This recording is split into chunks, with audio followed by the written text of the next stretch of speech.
আসসালামু আলাইকুম, সবাই কেমন আছেন? আলহামদুলিল্লাহ আমি ভালো আছি। এই যে এটা হচ্ছে আমার এক ভাই, জসিম ভাই আর জায়গা। এই সবুজ ঘাসের মধ্যে বসে আছি বিকেলবেলা। অস্থির একটা মানে সুন্দর একটা আবহাওয়া, সাথে বাতাস আছে।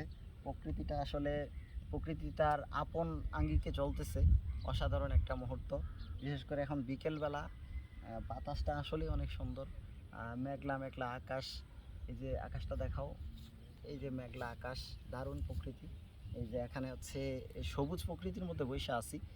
অক্সিজেনের ভান্ডার যাকে বলা হয়, সবুজ সবুজ ঘেরার মধ্যে। এই যে এগুলো হচ্ছে এই যে কলমি শাক চাষ করতেছে এখানে। সুন্দর একটা বাগান। আর এটা হচ্ছে ঘাস ঘাস চাষ করছে, আর এটা হচ্ছে কলমি শাক। অসম্ভব একটা সুন্দর জায়গা। মানে প্রকৃতির মধ্যে আসলে আসলেই অনেক ভালো লাগে। এটা আসলে না আসলে বোঝা যায় না। সবাই ভালো থাকুন, সুস্থ থাকুন। আসসালামু আলাইকুম।